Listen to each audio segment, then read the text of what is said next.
Estou aqui no centro de Katmandu.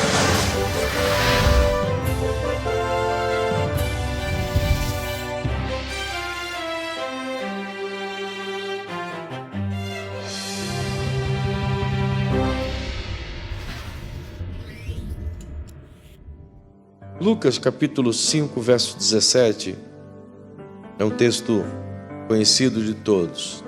Está aí na tela para você que não tem a sua Bíblia, mas diz assim: certo dia ele estava ensinando, e achavam-se ali assentados fariseus e doutores da lei, vindos de todas as aldeias da Galileia, da Judeia e de Jerusalém.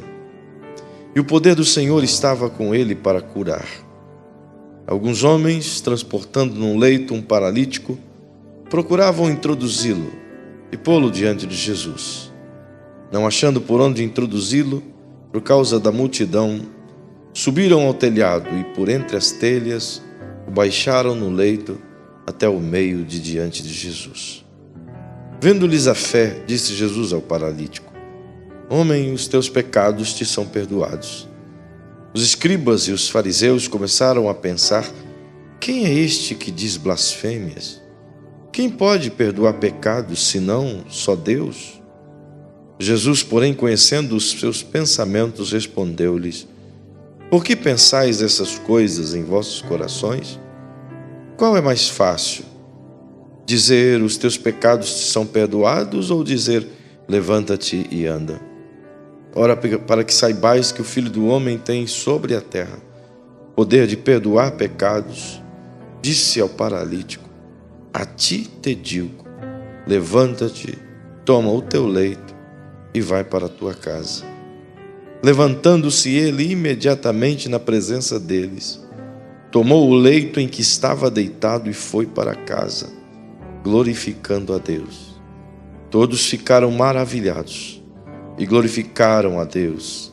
Cheios de temor, diziam: hoje vimos prodígios. Amém. Guiou-me o Senhor a esse pensamento, a esse texto.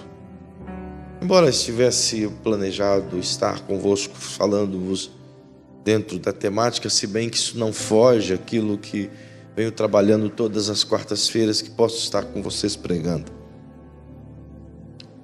Esse texto, embora conhecido de todos vocês, principalmente daqueles que estão acostumados a lerem a Bíblia regularmente ou ouvir algumas ministrações de maneira regular, tem inúmeras lições e ensinos maravilhosos que não só enriquecem a nossa alma, mas também nos ensinam a alcançar alguns sucessos, alguns benefícios em Deus, que são importantíssimos conhecer aqui para que eles possam ser praticados por nós.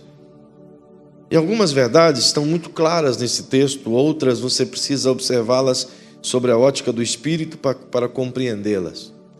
E embora seja simples, mas eu preciso pelo menos te nortear do que está acontecendo aqui.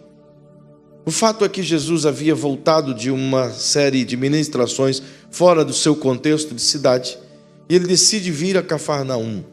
Cafarnaum era uma cidade onde ele decidiu montar o seu quartel-general para iniciar o seu ministério ali. Perceba que havia uma casa onde ele morava aí com sua mãe e com seus irmãos, nesse ambiente onde Jesus fizera o seu ponto de chegada, o seu ponto de partida, naturalmente. Dessa casa, ele costumeiramente também ficava na casa de Pedro, e era um ambiente onde as pessoas cercavam-no constantemente. Ele veio dessa série de ministrações e evidentemente trouxe na bagagem uma grande quantidade de pessoas que queriam ainda estar com ele. E é evidente que mesmo que Jesus estivesse disposto a ficar em casa, escondido, na perspectiva de que pudesse descansar um pouco, isso lhe era vedado, até porque a multidão lhe seguia onde quer que ele estava e tirava dele todo o sossego. Isso aí era um fato. E perceba, portanto, que nessa ocasião não é diferente. Jesus vem cansado, vem sim de uma longa jornada, mas ao chegar em Cafarnaum, as pessoas, sabendo disso, de imediato procuram estar com ele. E a multidão que estava em volta da casa de Jesus era imensa, tal multidão que não era permitido qualquer pessoa se entrehaver entre eles e chegar-se até o mestre. Só que perceba que há aqui uma diferença entre as pessoas que cercam Jesus. A Bíblia diz que dentro da casa de Jesus estava tomada de pessoas.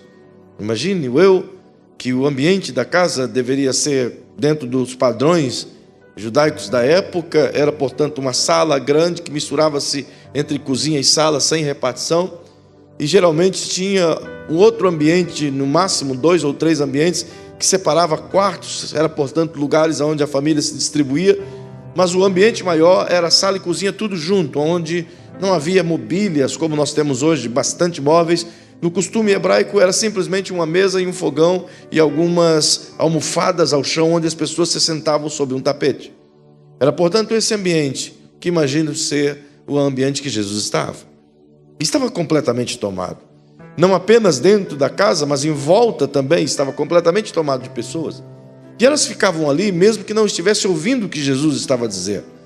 Justamente porque dentro dessa multidão que estava do lado de fora, você pode destacar alguns grupos em relevo. Como, por exemplo, sempre estava em volta de Jesus pessoas que não tinham o que comer, ou mesmo que estivessem em suas casas, preferiam estar pertinho dele, porque ele sempre dava um jeito de multiplicar alimentos, e mesmo que não multiplicasse, era costume, da parte da equipe de Jesus, partilhar aquilo que eles possuíam com aqueles que não tinham nada para comer. Ele multiplicava quando estes não tinham condições de atender a quantidade de pessoas. Entretanto, era comum tirar da bolsa ou do recurso que Jesus recebia por meio de ofertas e ministrar aos pobres a alimentação. Isso era comum. Então, havia um grupo sempre dispostos a comer do pão que Jesus dava.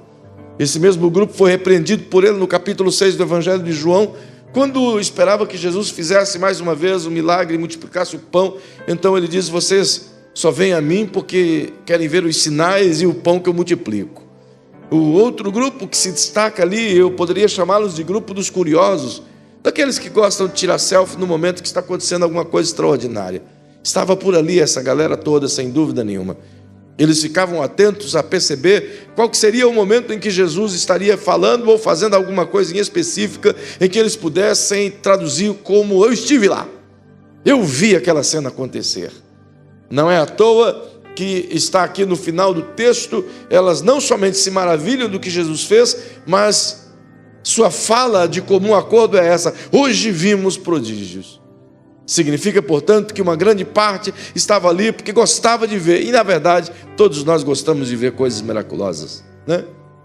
Ou pelo menos coisas estranhas aos nossos olhos que não acontecem todos os dias. Não há uma só pessoa que não queira ver. É estranho isso no ser humano, essa tal de curiosidade que está latente dentro do coração da maioria. Você percebe que quando um cara cai de moto na rua, imediatamente já se avoluma aquele monte de pessoas e fica ali sem ajudar em coisa alguma, fica só olhando ali até que o SAMU leva o cara, até que tira a moto dali, e depois que tira, então começa a conversar ainda e dizer: você viu o que aconteceu? Para quê, afinal de contas?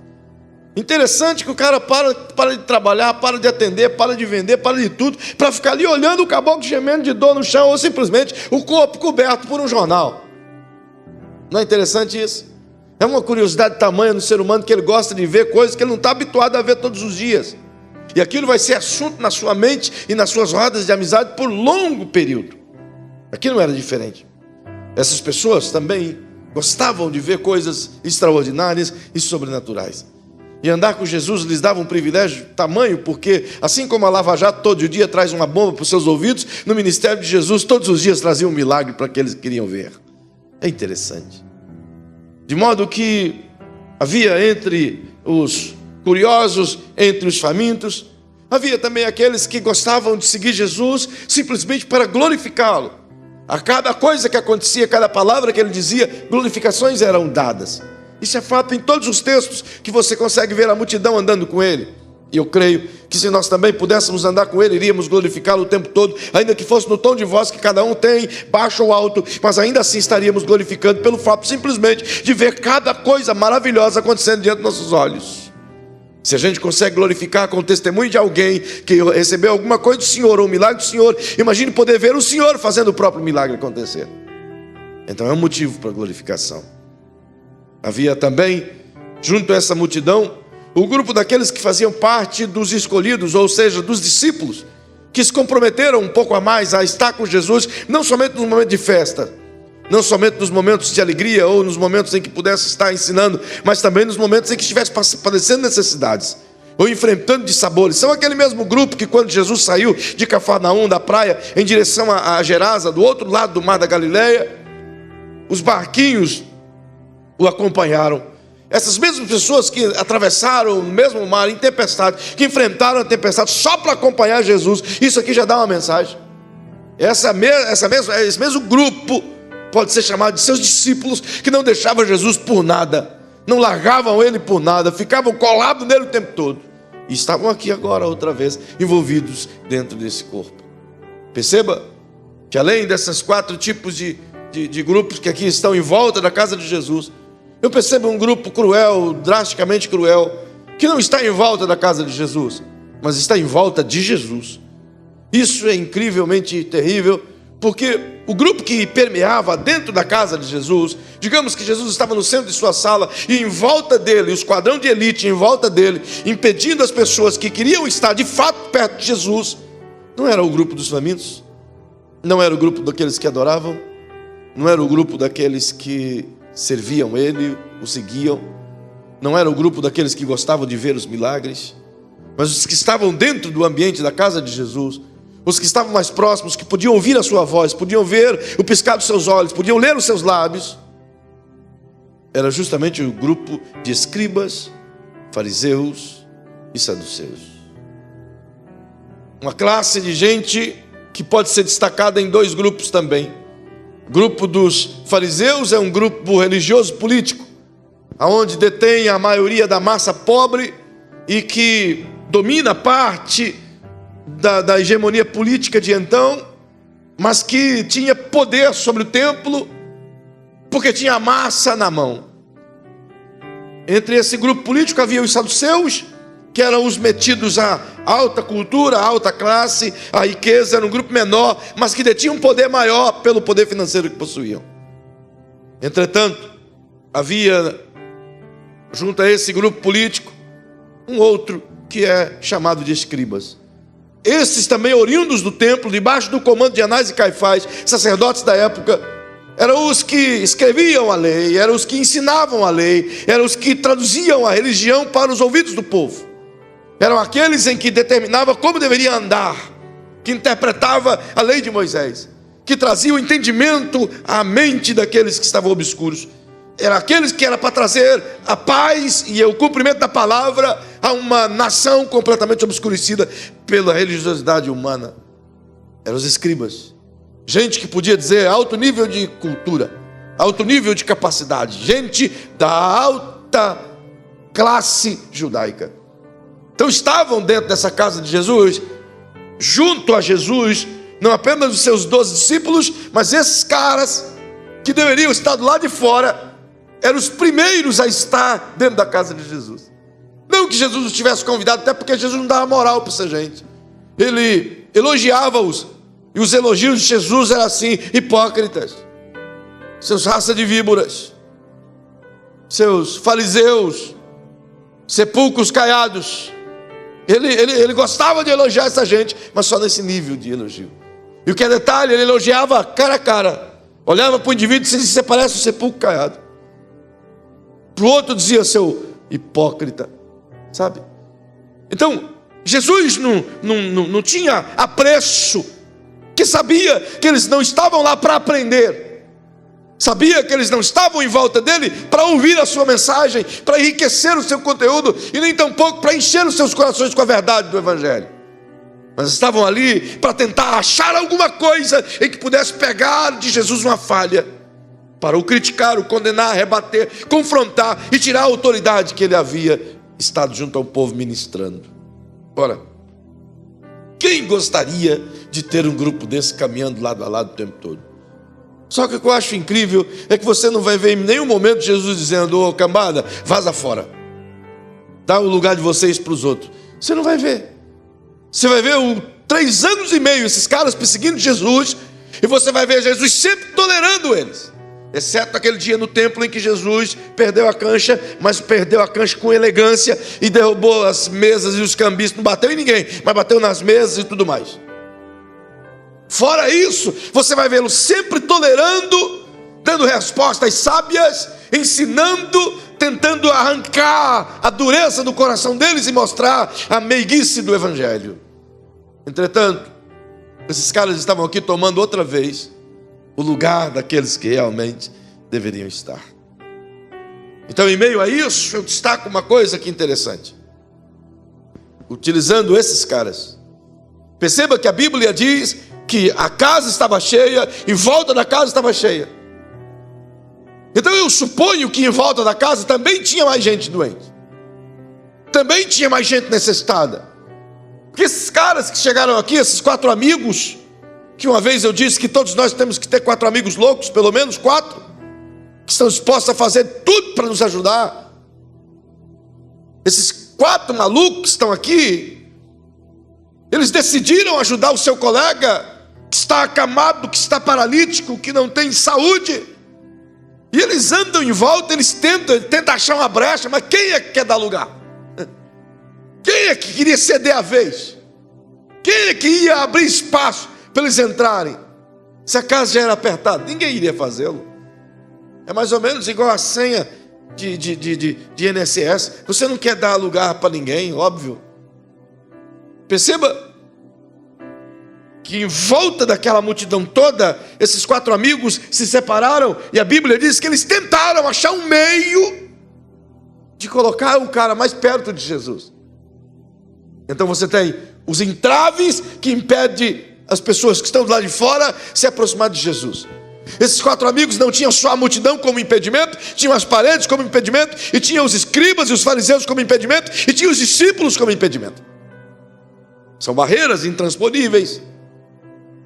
Então qualquer um no lugar deles poderia dizer: meu amigo, hoje não é o seu dia de sorte. Não vai ser hoje que você vai ter um encontro com o pediatra do céu, ou com como que chama o cara que cuida de ossos? Ortopedista do céu. Hoje você vai ter que voltar para a tua casa, deitado nessa maca, e a gente te consola lá, fazer o quê? Mas não fizeram isso. Eles andaram em volta, eles tentaram arrumar um jeito, conversaram com pessoas, mas se ninguém cedeu, então eles arquitetaram um plano extremamente sagaz, inteligente. Olharam para cima e disseram: a casa dele tem telhado. Vamos dar um jeito de arrancar o telhado e colocar esse caboclo dentro da casa. E eles tiveram que ter uma engenhosidade tamanha, porque para entender onde é que era a abertura, sem derramar telha lá embaixo, sem machucar as pessoas ao cair fragmentos, ainda colocar o caboclo, e perceba que descer numa maca, não penduraram ele pelo pescoço, ou pelas mãos, ou pelas pernas, desceram ele numa maca. Imagine o tamanho do buraco que abriram no telhado de Jesus. Agora dá uma olhadinha para quem está ao seu lado, imagina o cara abrindo o telhado da tua casa. Fala sério, né? Ainda que fosse para colocar um paralítico lá dentro, você ia dizer: meu irmão, vai abrir o telhado da tua casa. Perceba que se destaca algumas coisas boas aqui para a gente aprender. A primeira delas é a persistência desses amigos. Eles só subiram ao telhado depois que esgotou todas as alternativas em volta da casa. O que me chama a atenção é que os caras insistiram.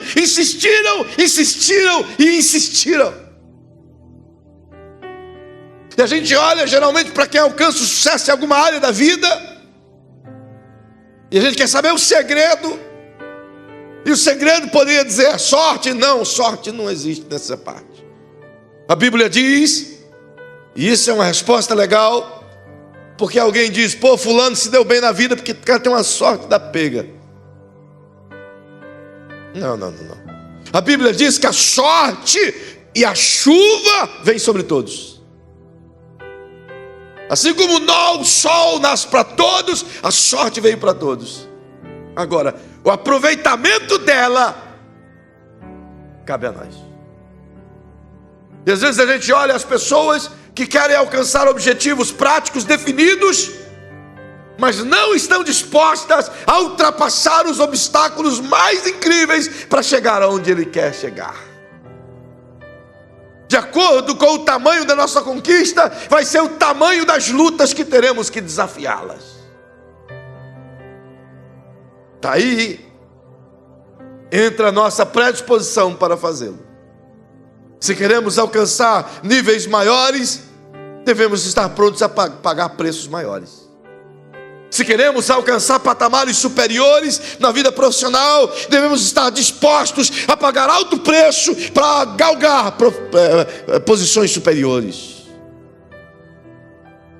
Do contrário, se não tivermos essa coragem de continuar insistindo, batalhando, cavucando até encontrar a água, então resta-nos a desistência e voltar para casa na maca. A lição que esses 4 começam a me dar é impactante, justamente porque estamos terminando o ano e com certeza nem todos conseguiram alcançar os objetivos que colocaram para todo o ano de 2017. Mas isso não significa que terminou a corrida, não significa que terminou o alvo. A mudança de ano é simplesmente uma troca de calendário, mas a vida continua igual. O que a gente não pode fazer é abaixar a cabeça e dizer: e agora o que vai ser de mim? Quem poderá me defender? A gente, ao contrário disso, tem que levantar a cabeça todos os dias e dizer: enquanto eu não chegar onde Deus quer e planejou que eu chegue, eu não vou desistir. Ainda que eu tenha que cavar poço, ainda que eu tenha que destelhar casas, ainda que eu tenha que pagar mico, mas eu vou atrás do meu objetivo. Aqui não é só 4 homens envolvidos. Aqui é 5 pessoas com coragem. E eu acredito que o cara que tem mais coragem é o que está deitado na maca. Porque ele não só confia em Jesus, mas ele confia também nos 4. Ele sabe que ele pode contar com os 4. Ele sabe que esses 4 caboclos não vai deixar ele cair da maca. E se cair, cai em cima de Jesus. Então, menos mal. Mas ele sabia que ele podia contar com eles. Então olha para quem está pertinho de você, por favor, mexe com essa pessoa e diga: olha, nunca, nunca, nunca é hora de desistir. Sabe, a desistência é para os fracos. Mas Deus não te fez fraco. Deus te fez forte. Deus te chamou de campeão. Te chamou de que mais que vencedor. Se Deus te chamou mais de vencedor, por que é que você vai olhar para si mesmo e se sentir um derrotado? Se Deus te olhou para ti e disse: tu és meu filho, hoje eu te gerei, por que é que você vai se sentir uma ameba paralítica? É hora de você, de fato e verdade, entender que a vida é feita de desafios e desafios constantes. E o que você venceu hoje é simplesmente um treinamento para o que você vai vencer amanhã. Quando você olha para o Davi derrubando um Golias, a gente geralmente não olha o treinamento que ele passou matando um leão e matando um urso. O dia que ele matou o leão, ele disse: glória a Deus, matei um leão. Ele não sabia que tinha um urso preparado para uma outra provação. Quando ele matou o urso: uau, matei o urso e tirei a ovelha inteira. Ele não sabia que tinha um gigante preparado para ele. E quando ele matou o gigante, ele não sabia que tinha um Saul esperando por ele. Então melhora essa comunicação assim, Wi-Fi, e diga para quem está pertinho de você: diga, todo dia é um treino. Então todo dia você tem que vencer nele.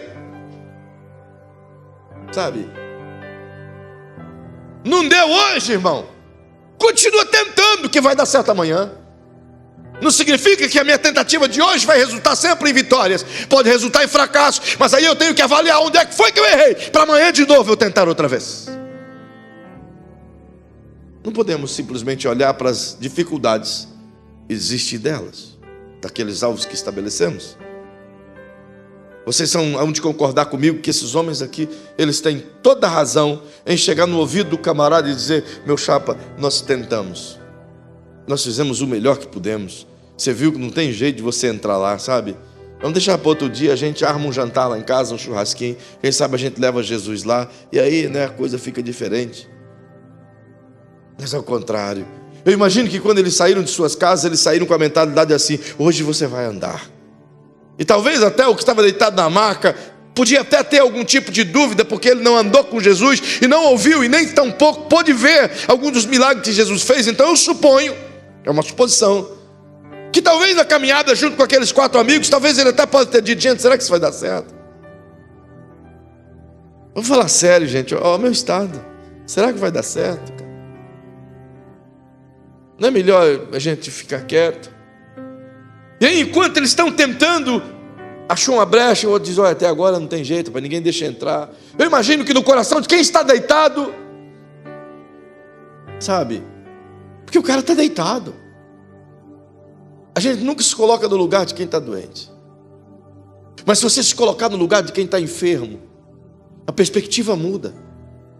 Eu fico olhando para as pessoas que estão caminhando conosco, sabe, algumas lamentando, outras dizendo: e agora, o que vai ser de nós? Outros dizendo: nada deu certo, deu errado tal coisa, a plantinha morreu, a baboreira secou. E aí a gente dá vontade de dizer: irmão, dá uma olhada para fulano de tal. Olha como é que está a vida de fulano de tal, enfermo, doente, e nem por isso está reclamando que você tem. Estão ainda no hospital, e você vai ver gente desesperada para ter um dia de oportunidade. Gente que está desesperada e queria um dia só para viver a mais. E a gente está tendo a oportunidade de conquistar e de batalhar e de continuar lutando. E às vezes continuamos reclamando porque não deu certo hoje. Então seja valente e diga: o que não deu certo hoje não é garantia de que não vai dar certo nunca mais. Mas se não deu certo hoje, é oportunidade de tentar outra vez.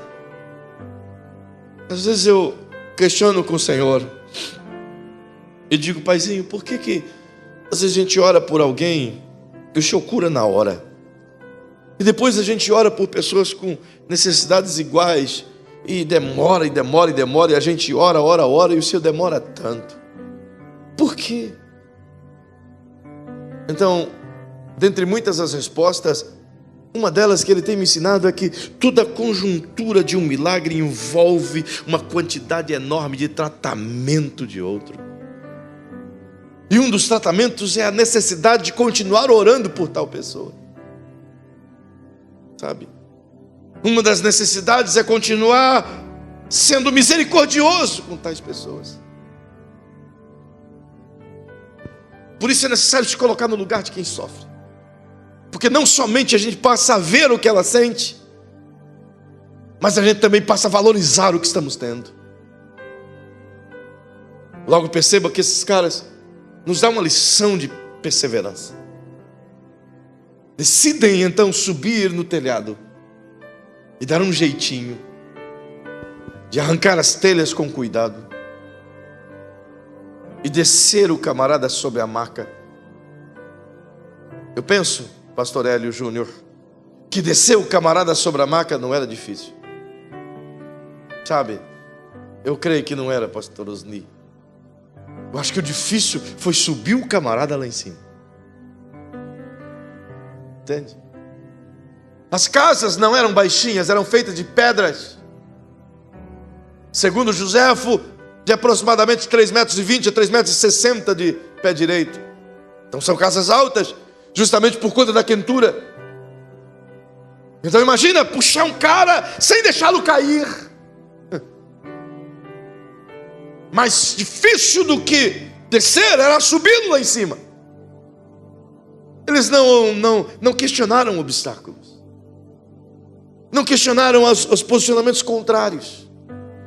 Imagina as pessoas que estavam ali em volta tentando dizer: vocês não podem fazer isso, vocês não podem quebrar patrimônio alheio, vocês não podem estelhar uma casa sem autorização, vocês não podem fazer isso. Agora imagina os outros que pensaram: Por que eu não pensei nisso antes deles? Estou aqui tentando, esperando Jesus para um milagre faz hora. Não consegui entrar também. Por que não pensei como eles? Não é verdade? Não, você estava pensando em fazer exatamente isso. Mas por que não fez? É o velho ditado de que a onça morta, todo mundo sobe em cima e tira foto. Entretanto, algo me chama a atenção aqui.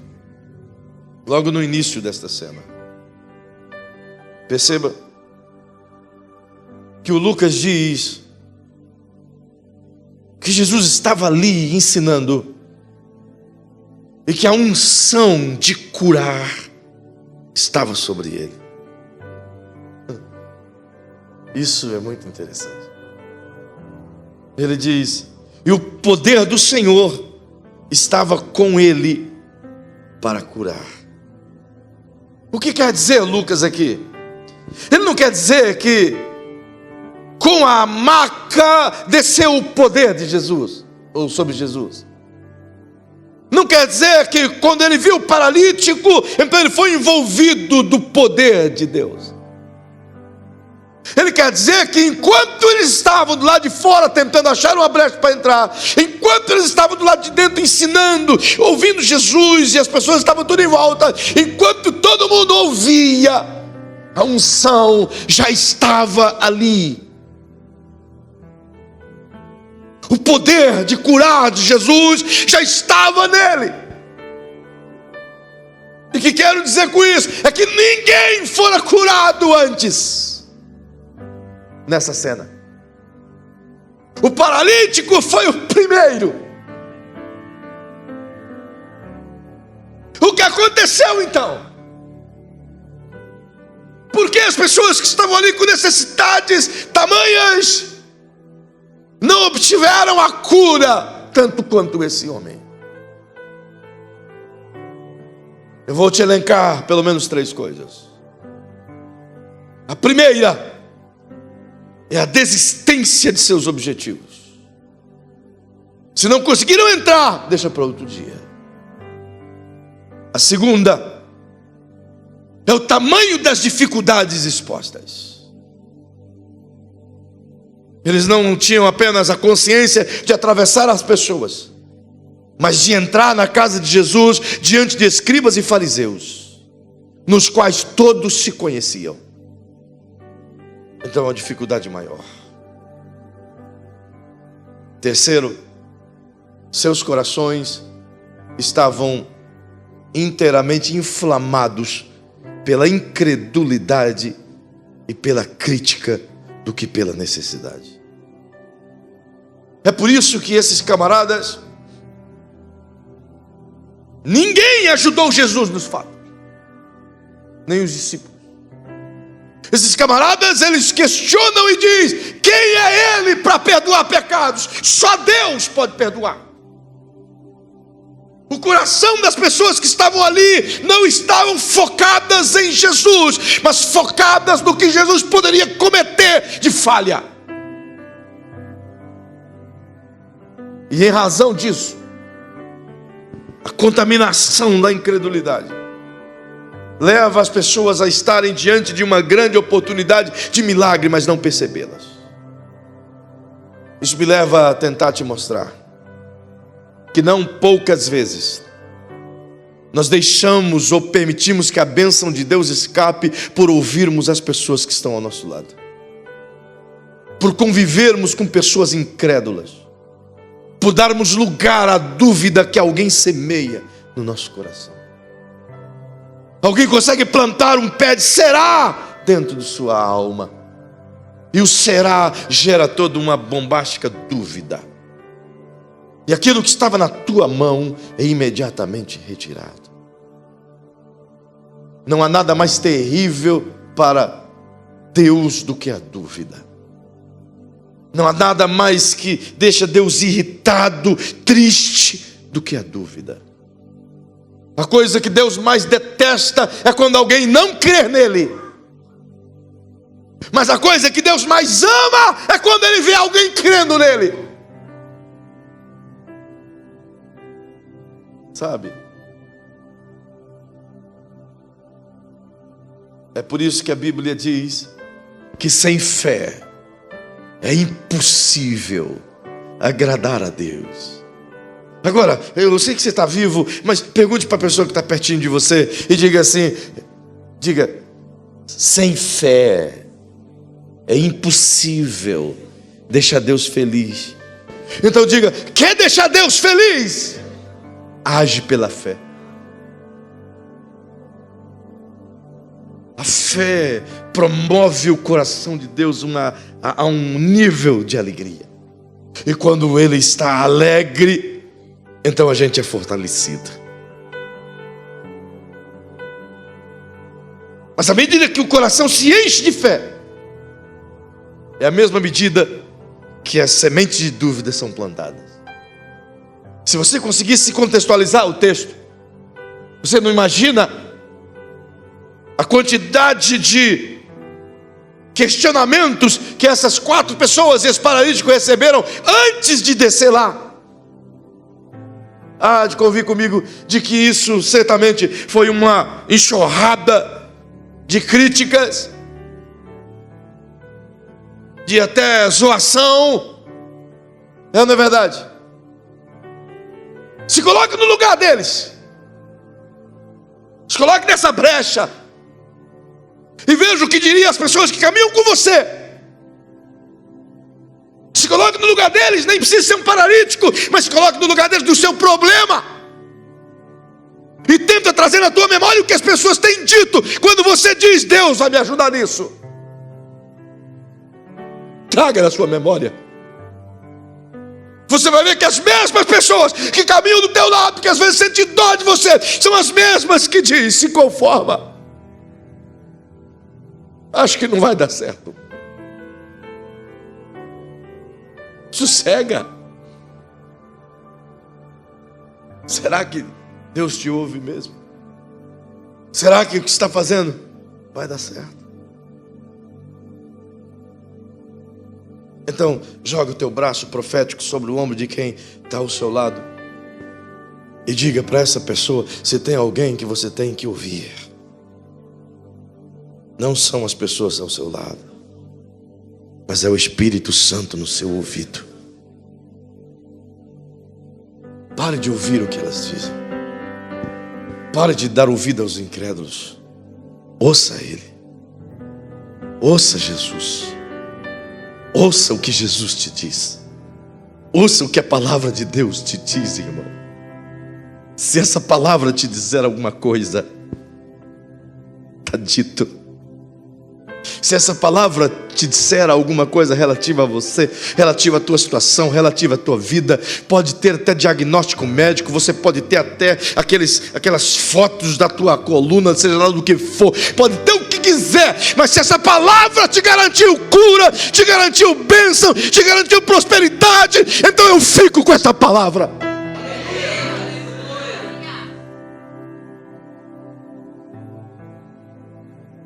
Esses homens poderiam ter desistido. Eles poderiam ter abandonado o piá lá. Poderiam ter dito, meu chapinha, vamos embora. Mas eles sabiam que eles tinham um alvo a seguir. Era ver o seu amigo em pé. As pessoas estavam ali o tempo todo com um milagre, mas ninguém recebera. Precisou alguém tirar a telha da casa, fazer um tamanho de um sacrifício para alcançar Jesus. Não era mais fácil eles fazer como Bartimeu fez? E permita-lhe dar uma lição sobre Bartimeu. Eu nem sei que horas são. O relógio que parou, hein? Oh, glória a Deus. Jesus entra em Jericó, diz a Bíblia, e ia passando. A Bíblia diz que ele ficou um dia inteiro em Jericó. À noite ele esteve na casa de Zaqueu. Ele deve ter chegado em Jericó por volta do meio-dia a 1h, pelos cronogramas. Ele entrou na cidade, falou, ensinou, a multidão o seguiu. E onde ele entra, portão principal de Jericó, conhecido como Cidade das Palmeiras, ainda hoje, com grandes concentrações de palmeiras e jardins botânicos em vários lugares. A figueira que o Zaqueu supostamente subiu ainda está lá, em uma redoma bem feitinha, bem cuidada. E Jesus entrou por esse lugar. É interessante que as versões de Marcos e de Lucas, quando você compara elas e trabalha observando os momentos das cenas, você vai perceber que Jesus entrou em Jericó, fez, operou, conversou com Zaqueu, trouxe salvação e ia saindo de Jericó. E a Bíblia diz, ia passando. Quando ele ia saindo de Jericó, o Bartimeu pergunta: que barulho é aquele que vem vindo em direção ao portão? E alguém com certeza diz: é Jesus que está vindo embora. O Bartimeu, se você estudar essa cena, você vai perceber que ele não foi curado na entrada, ele foi curado na saída. Ele perdeu a primeira oportunidade, Jesus passou por ele. Mas na segunda oportunidade que ele ouviu que era Jesus, aleluia, ele despedaçou-se a gritar. Passou na mente do Bartimeu, ele entrou e eu não percebi. Ouviu o barulho da multidão, ouviu o griteiro, mas ele passou. Mas ele está vindo de novo. Talvez eu nunca mais tenha uma oportunidade como essa. Então começou a gritar: Jesus, filho de Davi, tem misericórdia de mim. Aleluia. Jesus já havia passado, mas os gritos de Bartimeu, e os amigos que estavam com ele, as pessoas que estavam ali diziam: cala-te! Sempre vai ter gente perto de você para dizer: não incomodes ele. Ele não vai te ouvir, ele não vai te atender. Desista agora, não passe vergonha. Sabe? Sempre vai ter os amigos de Jairo para dizer: já morreu mesmo, não precisa mais você, já não deu certo, não tenta mais. Mas a Bíblia diz que quanto mais as pessoas diziam: Bartimeu, cale-se, mais ele levantava a voz, mais ele gritava: Jesus, filho de Davi, tem misericórdia de mim. E a Bíblia diz que Jesus parou. Oh, irmão, Jesus parou, tudo parou. Ele parou, toda a multidão parou. Então ele olha de um lado, de outro, e ele continua lá: Jesus! Então Jesus disse: chamai o cego, trazei-o até mim. Então chegaram no Bartimeu e disseram: levanta-te, ele te chama. E a Bíblia diz que o Bartimeu, largando sua capa, deu um salto.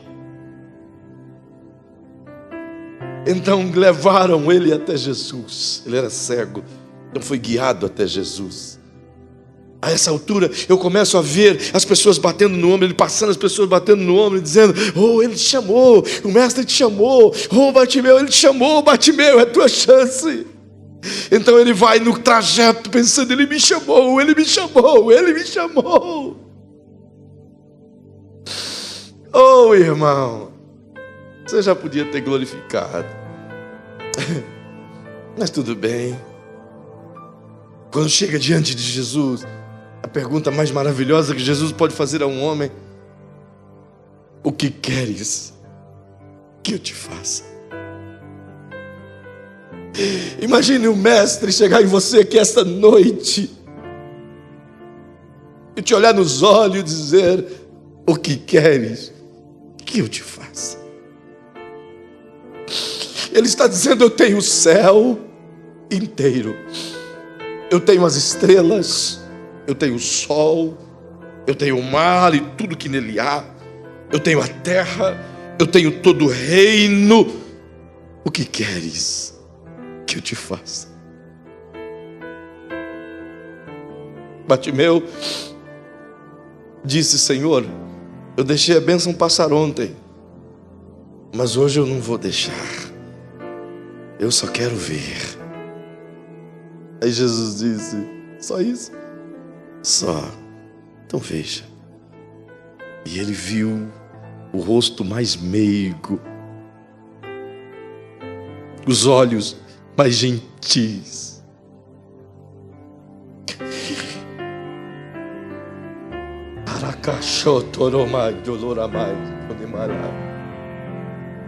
Ele viu Jesus, o primeiro rosto que ele viu, e Jesus. Já pensou que visão? Aquilo ficou na mente, na alma. E a Bíblia diz que onde Jesus foi, ele foi glorificando Jesus pelo caminho.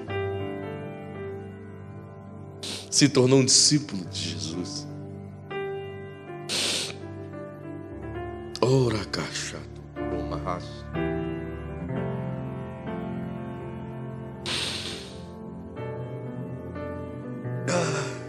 A tua bênção está tão perto. Não jogue fora. Não deixe ela passar por distrações. Não deixe passar por conta daquilo que você ouve de pessoas que não estão tendo a mesma fé que você. Não deixe a dúvida dos outros atrapalharem você. Não deixe com que a fraqueza dos outros destrua aquilo que você construiu até agora. Não deixa. Não permita. Está tão perto. Não permita. Perceba que eu termino esse momento introdutório de algo tão riquíssimo que é esse texto, tentando te dizer: a vida está só começando, irmão. Talvez esse ano não foi um ano tão legal para ti. Talvez o dia de hoje não foi um dia tão legal. Talvez a semana não foi uma semana tão boa. Mas eu queria que você saísse daqui essa noite entendendo: cada dia é um novo começo. Cada dia é uma nova oportunidade. Você não tem uma vida, você tem um dia. Então hoje, o dia que Deus vai te dar amanhã, é o seu melhor momento. Entenda isso. Não desista. Não joga a toalha. Não escute as vozes da incredulidade. Não observe a grandeza dos desafios. Mas entenda que todo desafio te promove, te aproxima, te faz chegar perto do seu milagre, do seu alvo, do que você intentou em Deus. Ao descer esse homem, você sabe o resto. Jesus o curou de modo tão simples. Simplesmente disse: levanta. E ele levantou. O milagre estava lá o tempo todo. Talvez você não percebeu ainda, mas o seu milagre está aí em você o tempo todo. Talvez você não notou ainda, mas a oportunidade, a bênção, a porta já se abriu. Você só não conseguiu girar a maçaneta ainda. Então é hora de você simplesmente crer e continuar a caminhar. Há uma frase que uma peixinha, eu li ontem num livrinho de criança, peixinho azul, acho que Dory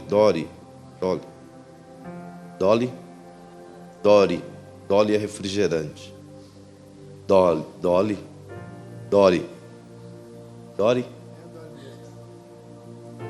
A Dory dizia: continue a nadar, continue a nadar, continue a nadar. Não é? então as correntes podem vir ao contrário. Continue a nadar.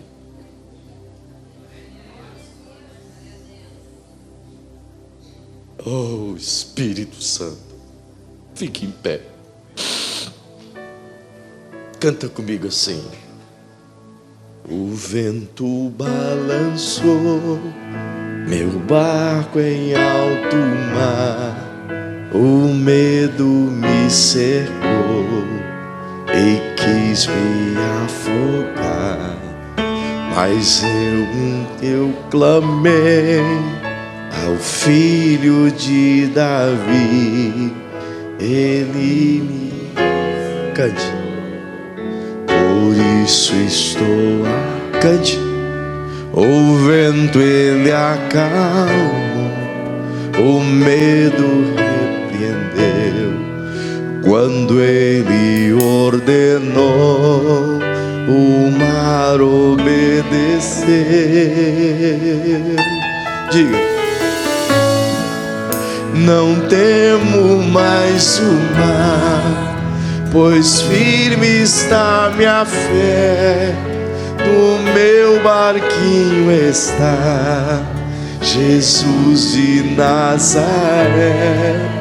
Se o medo me cercar, ou se o vento soprar, seu nome eu clamarei. Cante, cante bonito para Jesus, cante. Não temo mais o mar, por que temer? pois firme está minha fé, no meu barquinho está Cante, Jesus de Nazaré. cante profetizando, Se cante. o medo me cercar, ou se o vento soprar, seu nome eu clamarei. Oh, Espírito Santo. Ele me socorrerá. Paizinho querido, oh papaizinho querido, eu oro com a tua igreja agora, Senhor. Eu oro com eles, eu oro por eles. Eu lhe peço, Senhor, fortaleça a fé dos seus filhos. Dá força ao que está cansado, Senhor. Dá ânimo àquele que está desanimado. Abra os olhos espirituais deles, para que eles possam ver aonde o Senhor quer levá-los. Abre as portas das quais estão trancadas. Mostra a eles as portas que já estão abertas. Vem, Espírito Santo, e fortalece os joelhos fraquejantes. Fortalece, Senhor, essa alma aflita. Dá, Senhor, a visão da cura, da fé, da palavra, da prosperidade, para que eles entendam, Senhor, e tenham coragem para não desistir jamais, para não deixar que essas lutas, para não deixar que as frustrações, as palavras, as setas malignas, as acusações, as tristezas, as agonias, as doenças, os cânceres, para que nada disso tire a certeza de que o Senhor está cuidando dessa pessoa, ainda que seja no meio das lágrimas, mas que ela possa saber que o Senhor está com ele, Senhor. Que cada pessoa que está aqui essa noite tenha essa consciência de que o Senhor está cuidando de cada detalhe, e que vale a pena acreditar em Ti, vale a pena confiar em Ti, ainda que tenhamos que arrancar telhas, ainda que tenhamos que subir em telhados, ainda que tenhamos que enfrentar acusadores, mas nós queremos estar em Tua presença, para que a unção que não foi manifesta ainda possa se manifestar na nossa vida. Sim, Espírito Santo, manifesta a unção de Jesus sobre todos nós. Oh, Espírito Santo, Manifesta, Senhor, a tua cura, a tua palavra, a tua bênção. Enquanto a tua igreja, Senhor, te recebe, enquanto a tua igreja se abraça, enquanto a tua igreja é ministrada, libera a tua unção sobre nós. Libera, Senhor, a tua cura sobre nós. Libera a vida sobre nós. Libera a saúde sobre nós. Se você puder dar um abraço em alguém, abraçar carinhosamente alguém e declarar a essa pessoa: o Senhor está cuidando de tudo, Ele está em você, Ele está vendo você. Oh Espírito, oh Espírito, fortalece, irmão. O melhor de Deus ainda virá sobre você, não tenha dúvida. Ele está só te treinando. Que Deus te abençoe, Deus te dê uma noite abençoada, Deus te dê dias abençoados.